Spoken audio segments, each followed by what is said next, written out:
Reka rero tuje mu ijambo ry'Imana. Let's enter the word of God.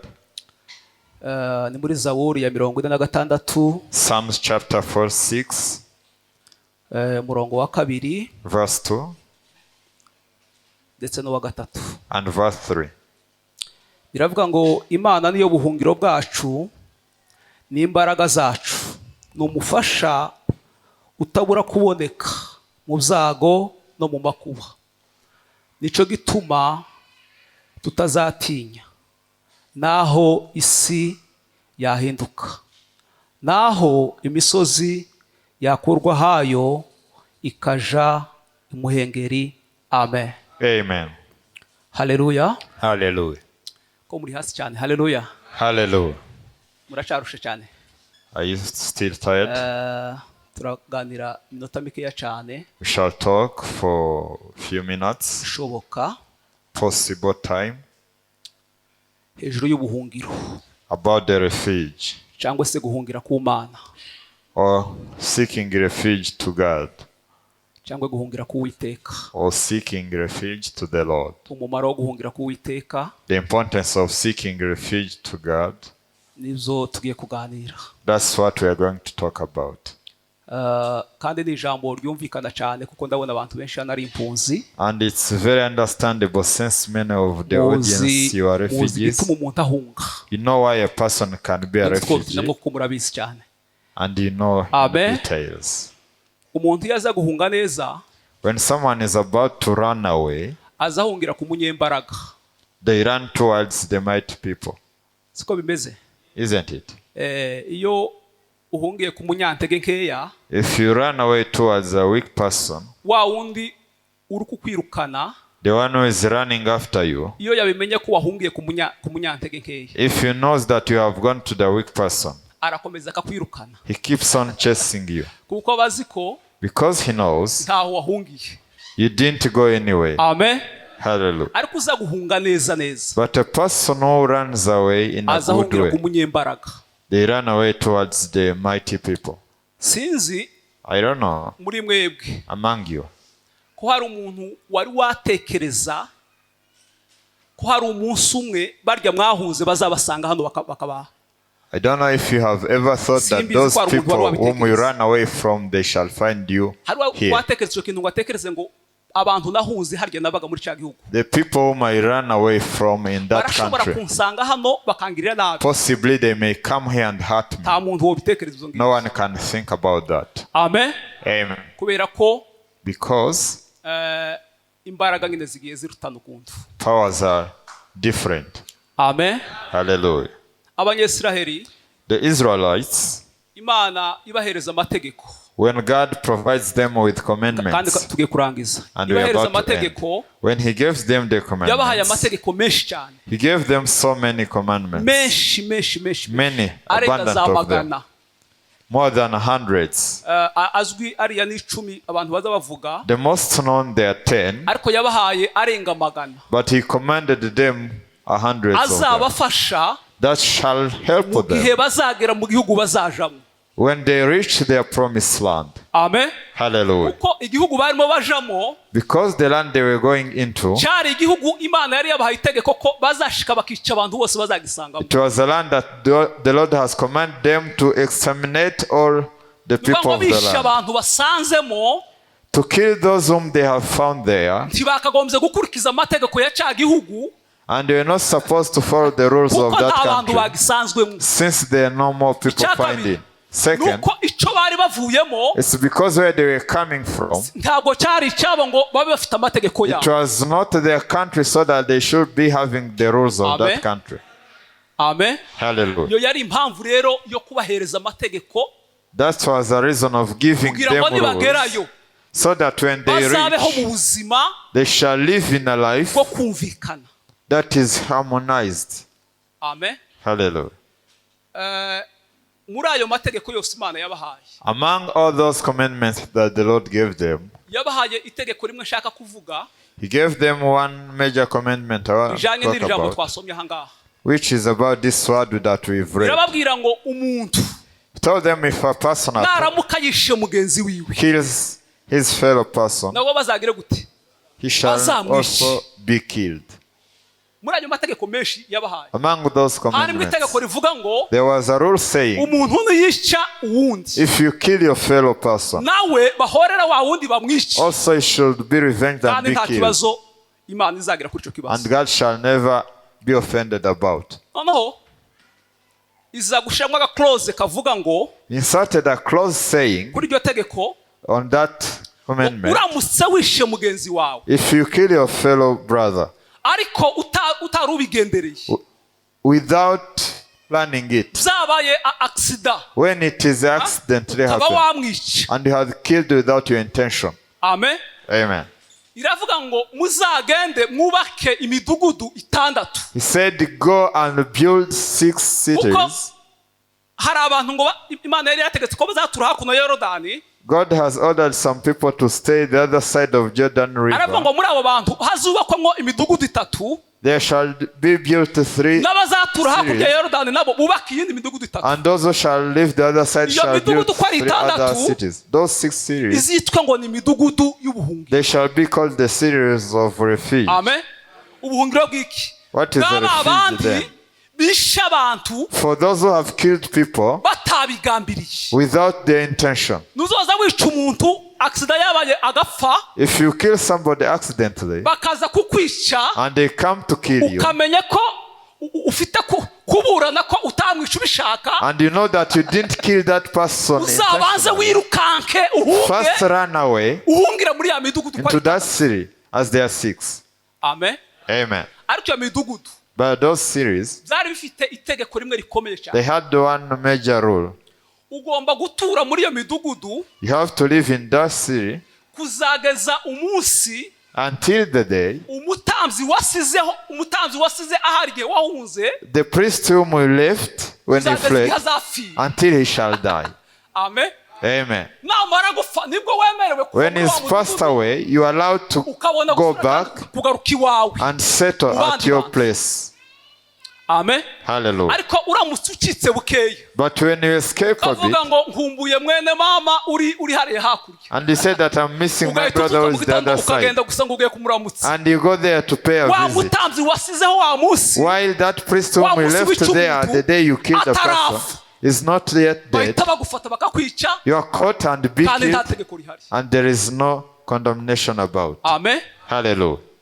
noneho baragenda, and they went away. ngo bagere mu gihugu, when they reached in their country, bakomeza kubaho muri ubwo buzima, they kept living that life.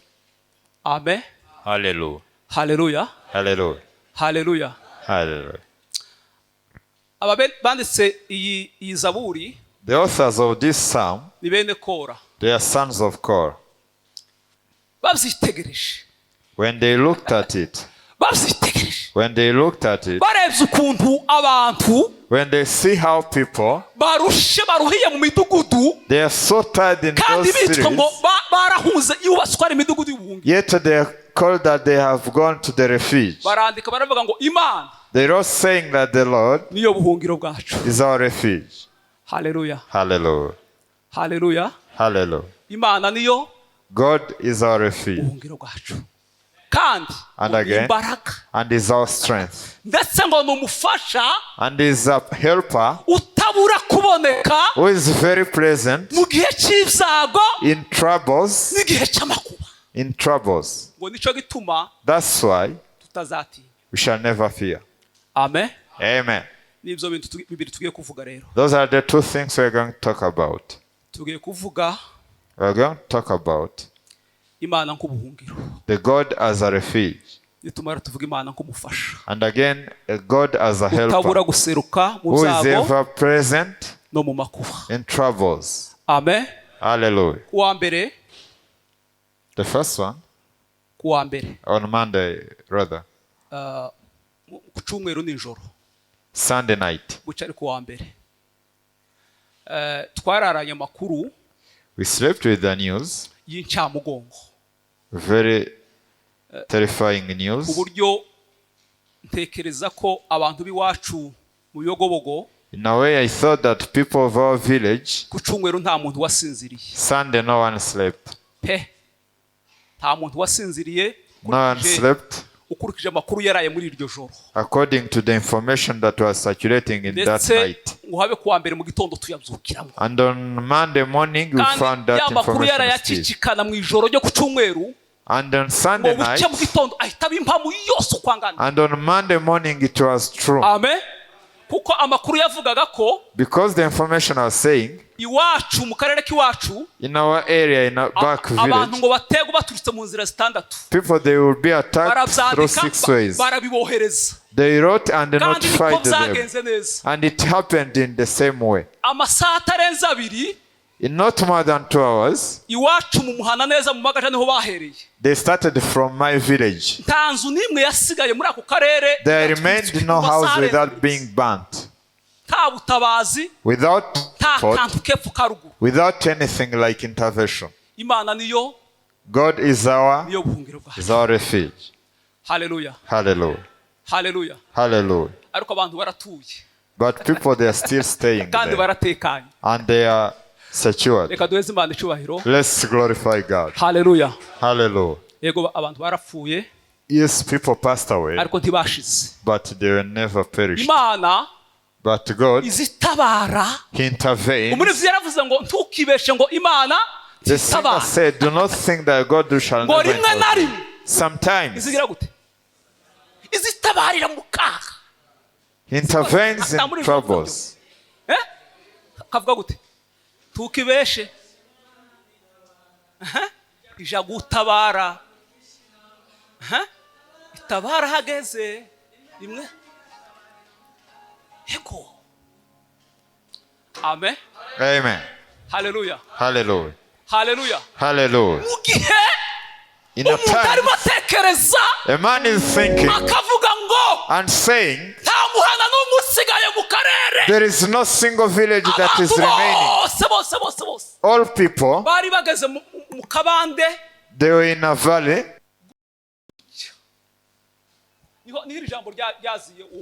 That's where a word comes from. Amen. Hallelujah. A person who talked about the intervention on our platform, he was abused. He was abused, saying that that's not possible.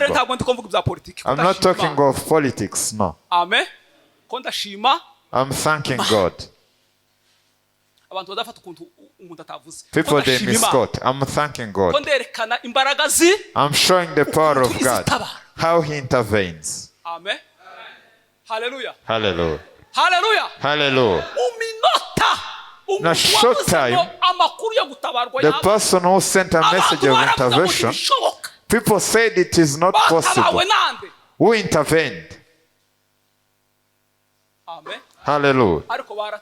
But they were rescued. Amen. And the way they were rescued, in a godly way.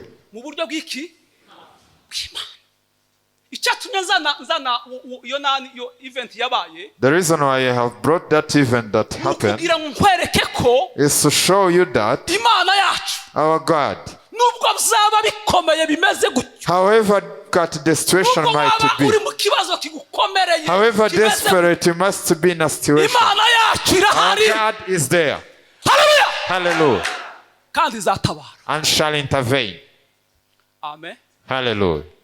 Hallelujah. Hallelujah.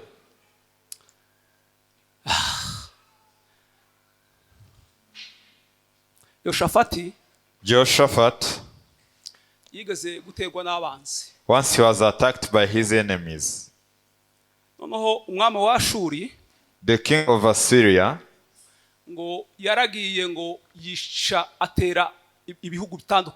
he went and attacked different countries. He attacked them. The first, he killed their kings. The second round, he broken their gods. Amen. On next day, on their agenda,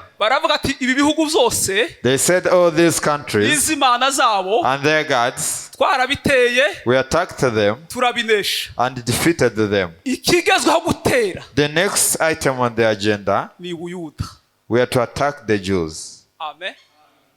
Hallelujah. Hallelujah. None, then nimugende muje kubabwira amakuru. Notify them.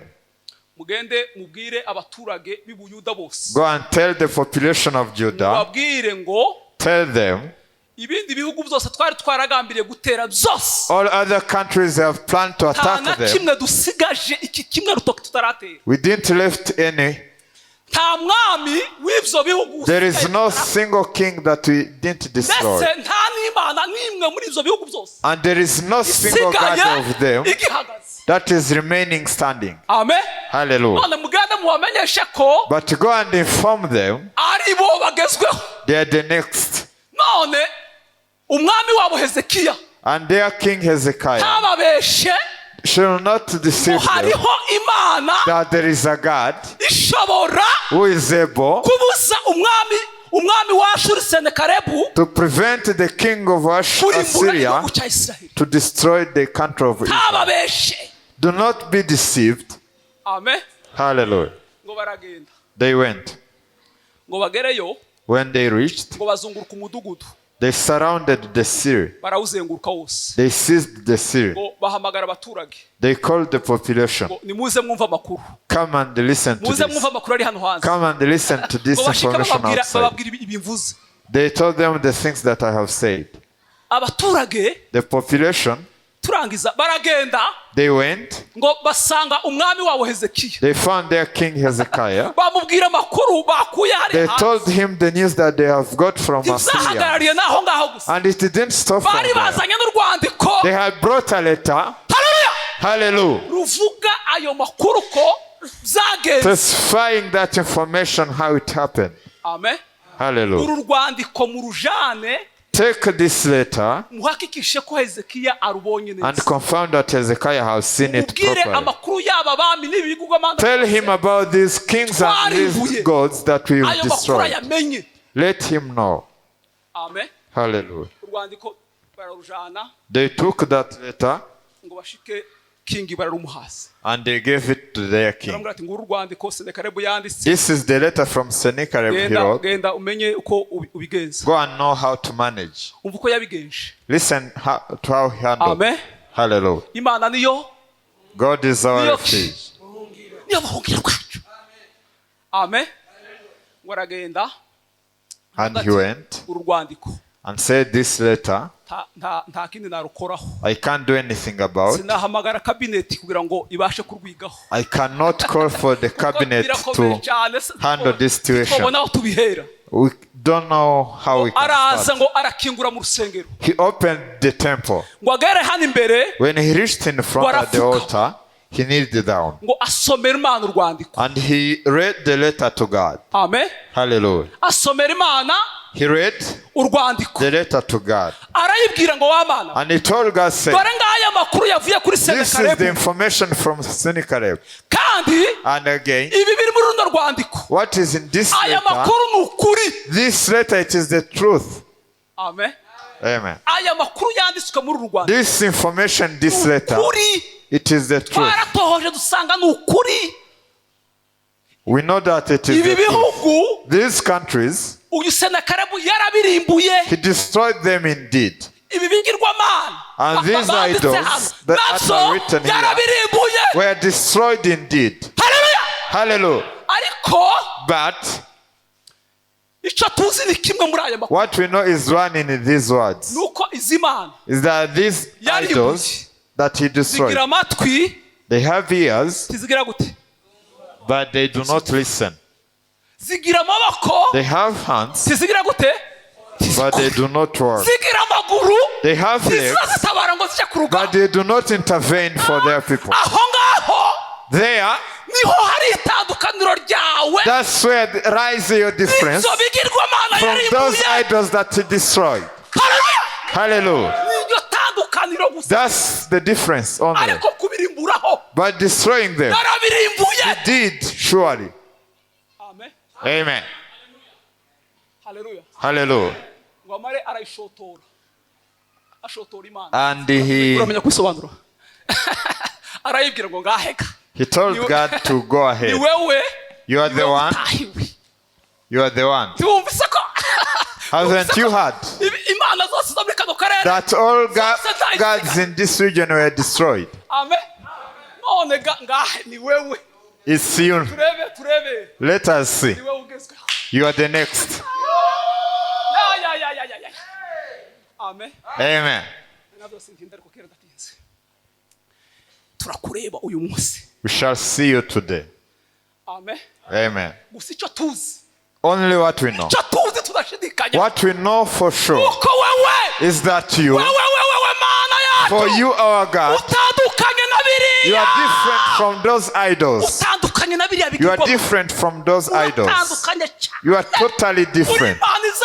You are the God who hears when we pray. Amen. You are the God who intervenes. The mighty works. Hallelujah. Hallelujah. Now, that's our current situation. That's our situation together with you, God. That's the information. That is in this area. Amen. Amen. That's the information that all population has slept with. They are going to see your failure. So, operates. God, He sent the prophet Isaiah. Amen. Hallelujah. He sent the prophet Isaiah.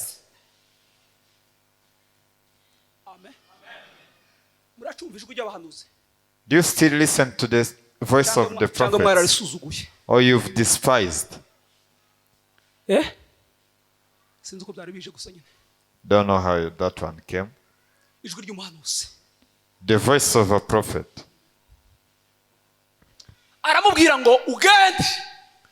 He told him, go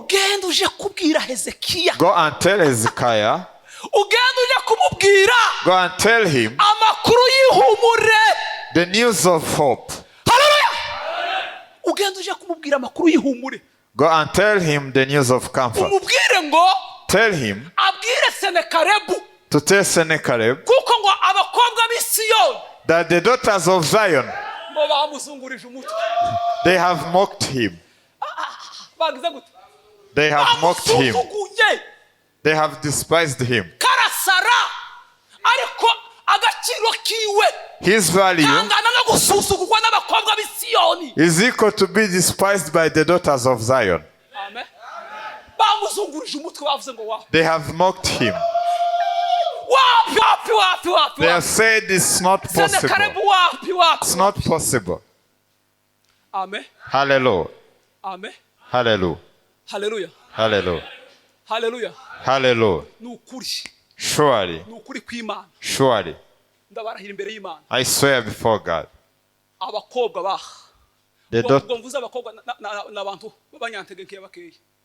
Ladies, they are normally weak. That's the meaning. They are going to despise all demons who are in the space. In this week we are going to enter with prayers. They shall despise them.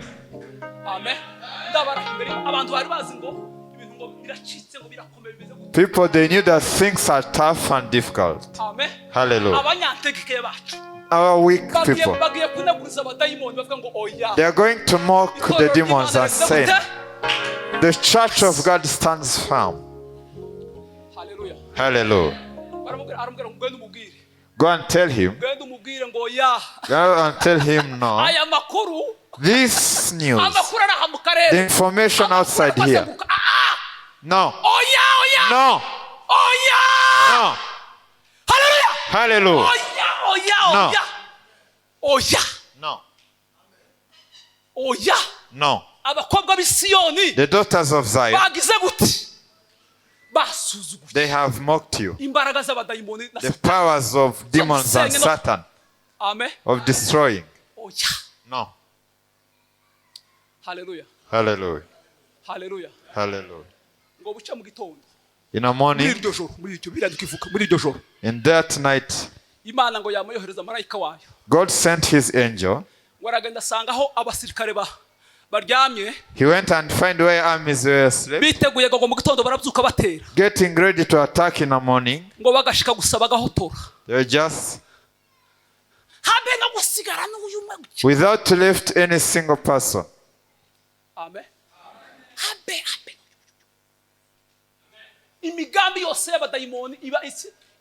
All plans of demons were defeated from there.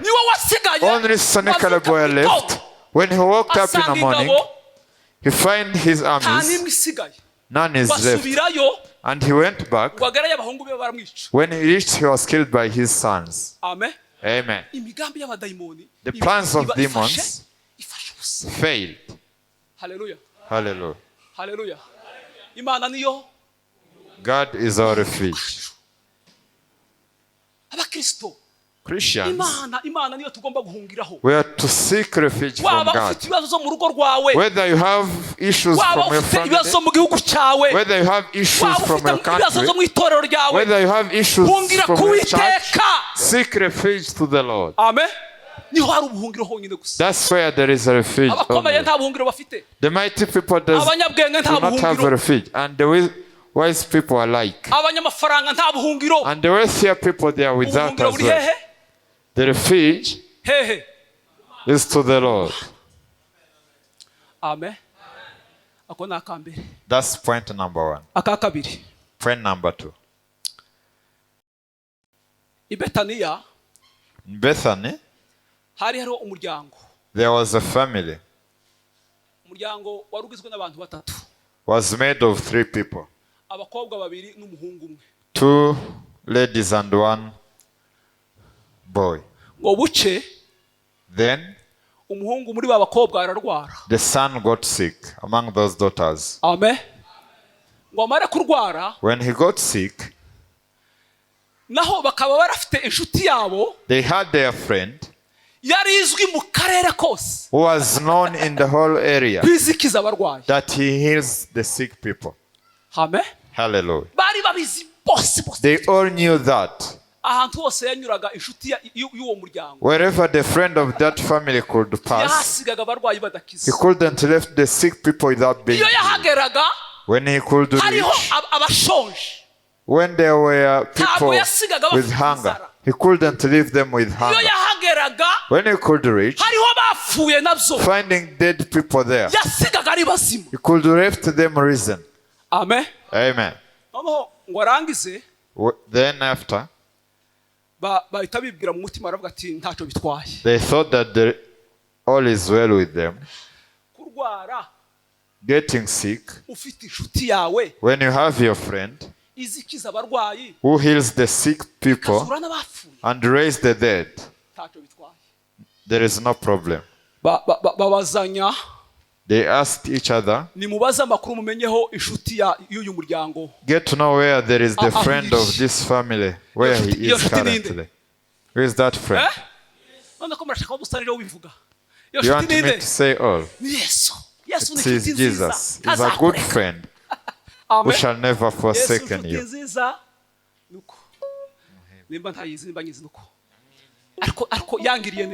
He did well unto me.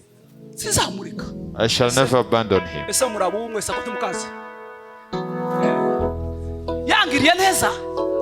He blessed me. I shall never abandon him. He's a good friend. Yesu ni shuti yanjye sinzamureka, yangiriye neza sinzamureka. Yesu ni shuti yanjye sinzamureka, yangiriye neza sinzamureka. Noneho baravuga ati nubwo atari hano. They said though he's not around, ariko ahari, but wherever he is, nimushaka uburyo amakuru muyamugezaho. Send him a message. Amen. Mugende mumubwire gusa ko inshuti yiwe. Go and tell him that his friend Lazarus. Lazarus. The friend of Jesus. Amen. Amen. Lazaro inshuti yande. The friend of Jesus. Mugende mubwira Yesu ngo inshuti yiwe. Go and tell Jesus that his friend, who is called Lazarus, is sick. umubwire aya makuru gusa. Go and tell him only that. Yicare ayazi. Let him know. Intumwa ziragenda. The messengers went. Ngo zigereyo. When they reached, zisanga they found Yesu ari mu gitaramo n'abigishwa. Jesus was busy with the disciples.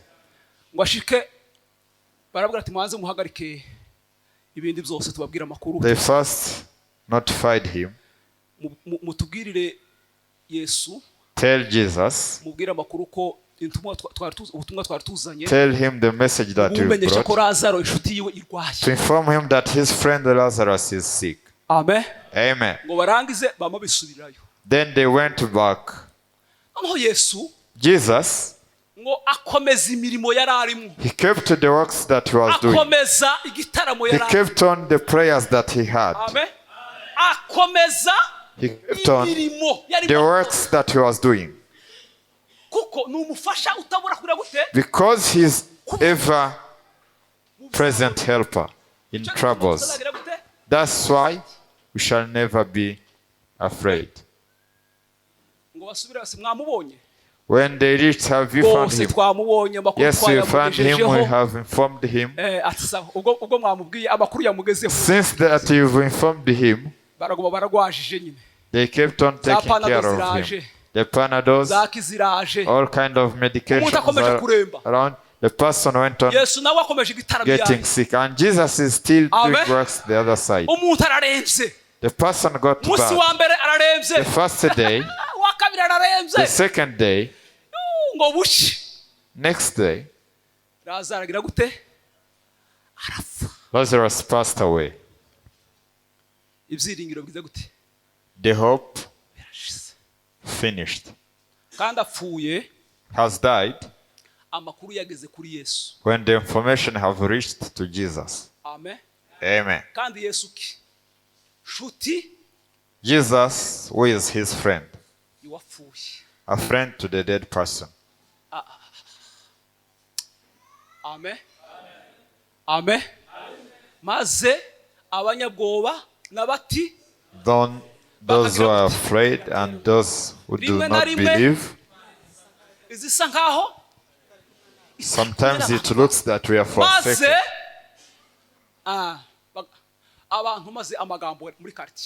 And people, they talk. Haven't we told you before that this man,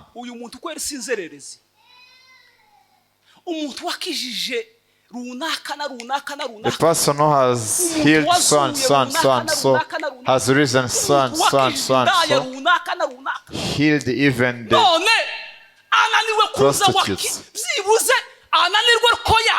He has even failed to come. Amen. Come and we go for burial. Amen. Amen.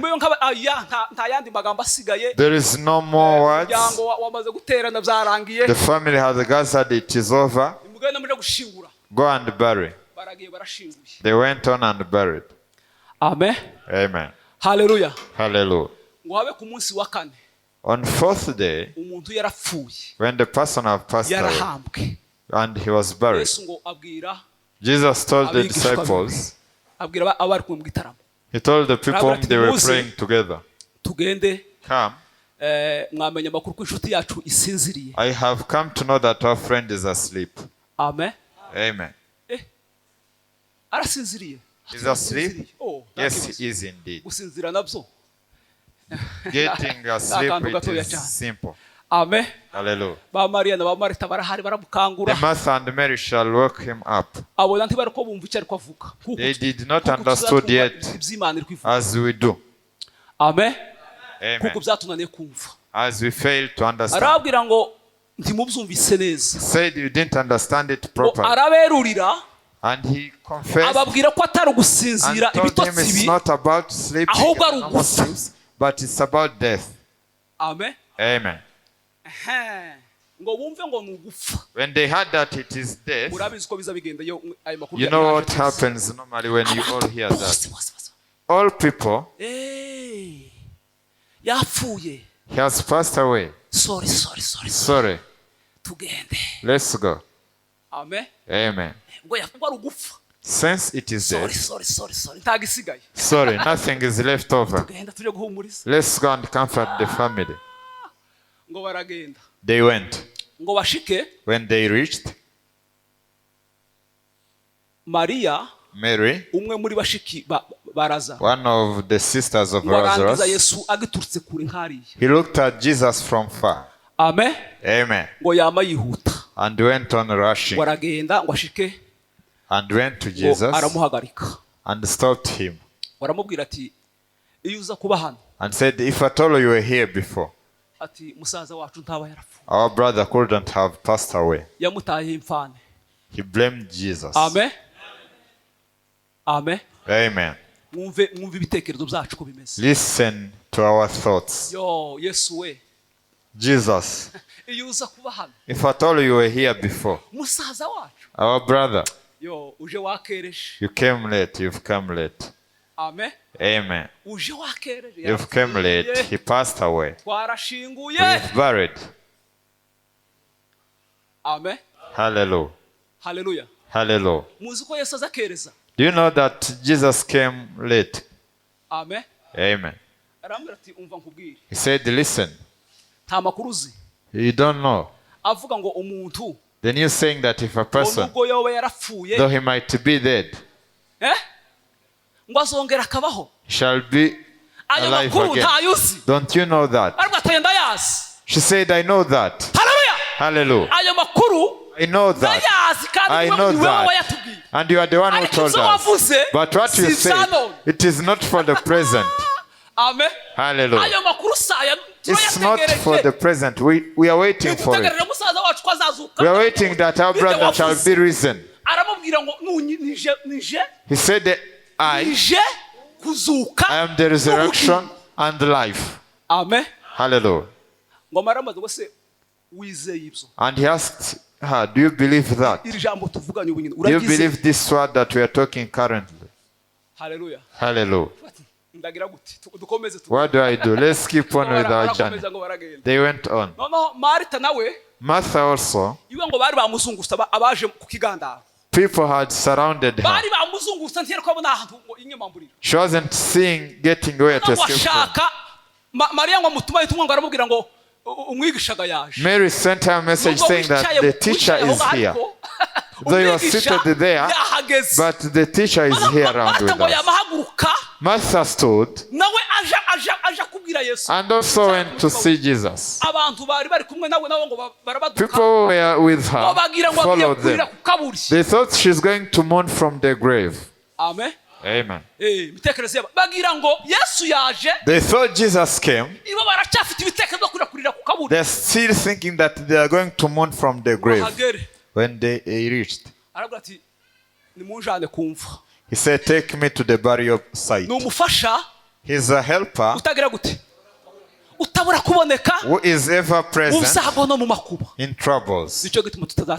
That's why you shall never be afraid. Hallelujah. Hallelujah. Hallelujah. They showed him where they had buried him. This is the tomb for him. We buried him here. It is here. Okay. Yes, it is. Take away the stone. They said no. If we remove the stone, we can't withstand the smell. We cannot. Amen. He said no, remove just the stone. Remove the stone. They said, since you've said, they rolled the stone away. When they rolled the stone, he looked up. Amen. Amen. He called him. He said, Lazarus. Amen. Hallelujah. Woke up. Lazarus woke up. All people when they have been seeing. That's not the story. It's not fiction story. That's the reality of things that happened. Amen. Amen. And that Jesus is the one we have today. Hallelujah. Hallelujah. He's the one who is ever present in all situations. He came on Monday there in our village. He was there. Is the one we believe in, is the one we serve, and is the one we are talking about. Lazarus came out when he was tied his feet. They went to bury him and they tied him. They tied him. They tied him tightly. Jesus told them, loose. Amen. Amen. Hallelujah. Amen. It is not the Bible that is what I'm thinking.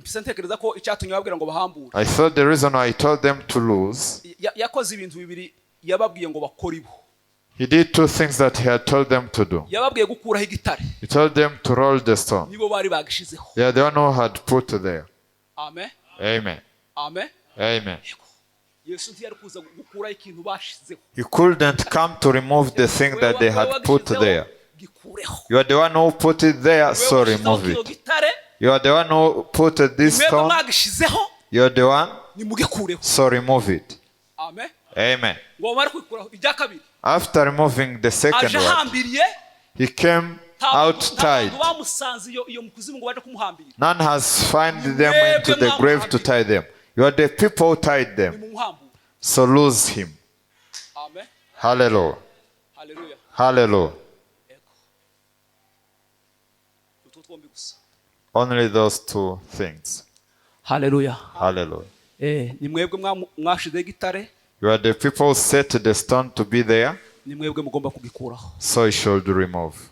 You are the one who tied him. So you should lose him. So that Lazarus might walk and move away. Amen. Hallelujah. Hallelujah. Then he said, feed him. Feed him. Let him enter the normal life. Let him be in normal life. Let him start eating.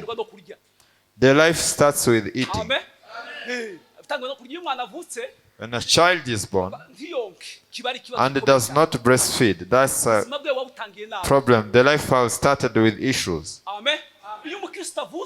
When a Christian is born and is not fed the word of God, that he does not grow. Amen. Lazarus' life was restored. Give him food. Feed him. Amen. Amen. Amen. Amen. I'm so amazed when we dance and we do not sleep. But when the word came, we started dozing. Amen. I'm so amazed. When we dance and we do not doze, but by the time of the word of God,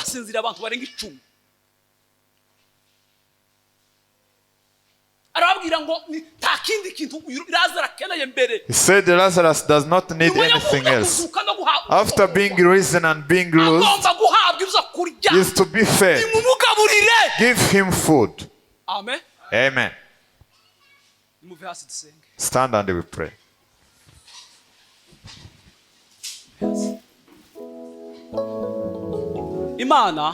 God, truly, is our refuge. Hallelujah. Hallelujah. Wherever I shall run to the people, you shall not find the support. Because people, they are weak. All people, they are ever weak. But what has the importance? Why do you still seated?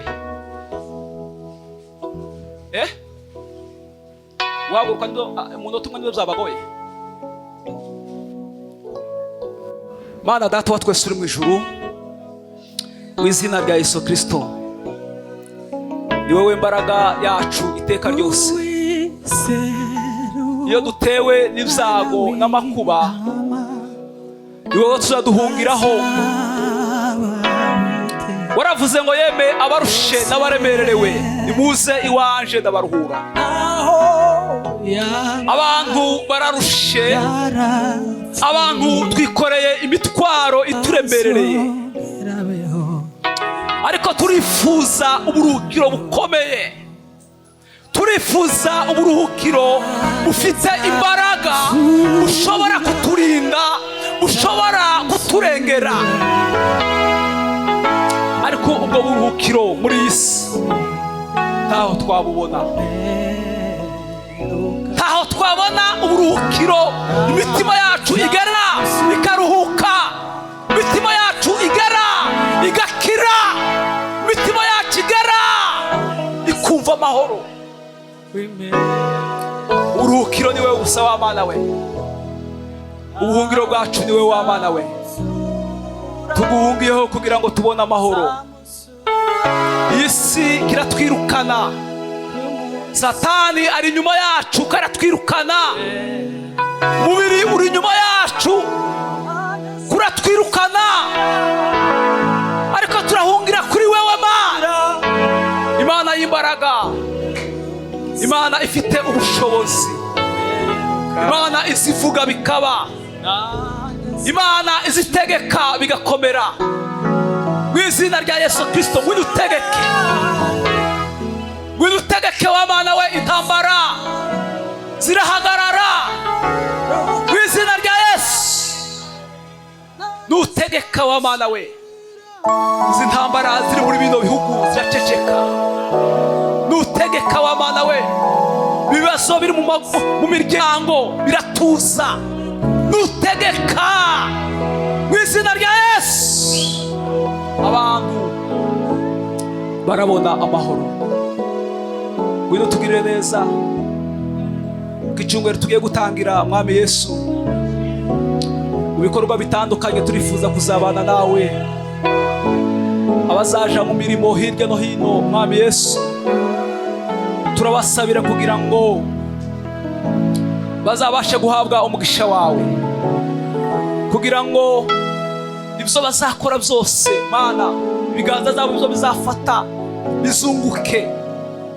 Turakwereka gahunda zitandukanye zo kugukorera muri kino cyumweru. Uhereye ku munsi wa kabiri Mwami Yesu, turakwereka abashitsi dutegereje, umunsi w'ejo uzabagirire neza. Turakwereka amateraniro ahari uhereye uyu mugoroba, turakwereka amarepetisiyo ahari, turakwereka amateraniro asanzwe mu mibyizi.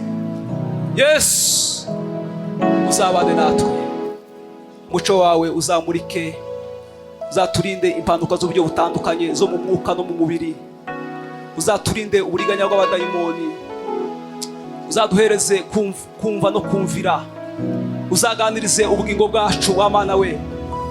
Satani n'abadayimoni ntibakabona umwanya muri twebwe, kugira ngo tuzabasha kwiharirwa nawe. Ibyawe gusa ari byo bizaganza ubuzima bwacu muri iki cyumweru, kugira ngo nitwongere kandi guterera ngaha tugushima tuvuga imirimo itangaje. Abarwayi baturimo wowe bazima, mu izina rya Yesu Kristo, ari ab'umubiri cyangwa se w'umutima, reka Data ubashe kugendagenda muri twebwe. Ubuntu bw'Umwami wacu Yesu Kristo n'urukundo rw'Imana Data no gufashwa n'Umwuka Wera bibane natwe twese. Amen.